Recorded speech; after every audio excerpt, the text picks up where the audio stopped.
बात करते हैं एक सेक्टर की जहां बहुत शानदार तेज़ी है। बीपीसीएल, एचपीसीएल, आईओसी तीनों स्टॉक्स टॉप गेनर्स में इस समय। एचएसबीसी की सुबह एक रिपोर्ट आई जिसमें वो काफ़ी बुलिश थे, तो यतिन के पास चलते हैं और जान लेते हैं कि क्यों इतने बुलिश हैं एचएसबीसी और क्या है इस रिपोर्ट में। Yatin, good afternoon. Good afternoon. और आज अगर बात करें तो ऑयल मार्केटिंग कंपनीज ऊपर ही हैं, लेकिन पिछले एक महीने का प्रदर्शन भी ज़बरदस्त है। एचपीसीएल, बीपीसीएल, आईओसी सभी के सभी शेयर्स ने 20 से 25% के रिटर्न दिए हैं, तो बहुत अच्छी रैली हुई है। और इस रैली के साथ काफ़ी सारे ब्रोकरेजेस ने भी अब अपना व्यू बदलना शुरू कर दिया ऑयल मार्केटिंग कंपनीज पे। आज एचएसबीसी ने सारे के सारे ऑयल मार्केटिंग कंपनीज यानी आईओसी, एचपीसीएल और बीपीसीएल को होल्ड से बाय कर दिया, यानी एक अपग्रेड किया उन्होंने। टारगेट भी बहुत ज़बरदस्त तरीके से बढ़ाया है। बीबीसीएल का टारगेट जो पहले 340 था उसको बढ़ा के 555 कर दिया है। एचपीसीएल के टारगेट में भी लगभग 75% का इजाफा किया, 215 का टारगेट इन्होंने 375 किया है। और आईओसी का भी टारगेट 50% से लगभग बढ़ा के 80 से 130 रुपये कर दिया है। तो क्लियरली एक टारगेट प्राइस बढ़ाया है। और टारगेट प्राइस बढ़ाने का जो बेसिस है वो ये है कि फर्स्ट हाफ की जो कैश फ्लोज हैं वो बहुत ज़बरदस्त रही हैं। फर्स्ट हाफ में नतीजे भी अच्छे हैं और सेकेंड हाफ में यहाँ से इंक्रीमेंटली सुधार दिख रहा है ब्रोकरेजेस को। इनफैक्ट एचएसबीसी को लगता है कि जो कच्चे तेल में गिरावट आई है वो मार्जिन सपोर्टिव है। जो फ्री प्राइसिंग है वो शायद आपको सेकेंड हाफ में बेटर रिजल्ट्स यील्ड करके दिखे।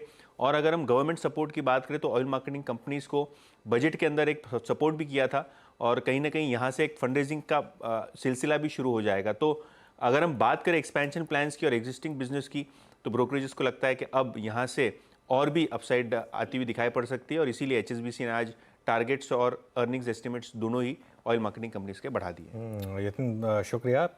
मयूरेश, आप सहमत होंगे क्या इस व्यू से एचएसबीसी के? और नॉर्मली कई बार देखा है हमने कि स्टॉक्स इलेक्शन से करीब 3 से 6 महीने पहले गिरना शुरू होते हैं और जैसे ही वो इलेक्शन खत्म होने को तैयार होते हैं वहाँ से अच्छी खासी तेज़ी वापस बनती है ओएमसी स्टॉक्स में।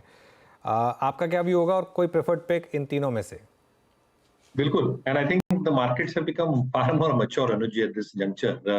Around 4 months जनरल इलेक्शंस के लिए 4 या 5 महीने जैसे क्रूड प्राइसिंग है आज के तारीख में, लग नहीं रहा है कि 80 और 90 ये रेंज के बाहर, रादर 90 के ऊपर शायद क्रूड जाएगा, जो पहले अपसाइड रिस्क लग रहा था।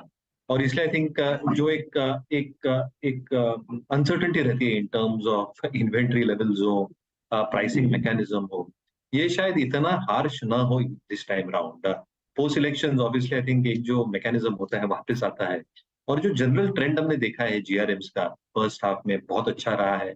अजम्पशन है कि इन द नेक्स्ट हाफ और अगले वर्ष के लिए अगर ये प्राइसिंग रही तो GRMs because of different feedstock prices अच्छे ही रहने चाहिए। Having said that, I think जो फ्री कैश फ्लोज है ये सारी कंपनीज के लिए ये अच्छा ही है।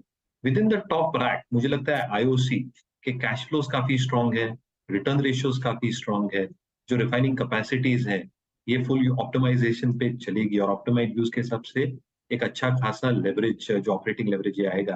And not to forget, I think जो डिविडेंड यील्ड है ये 7-7.5% की है आईओसी की, which also becomes a huge value addition.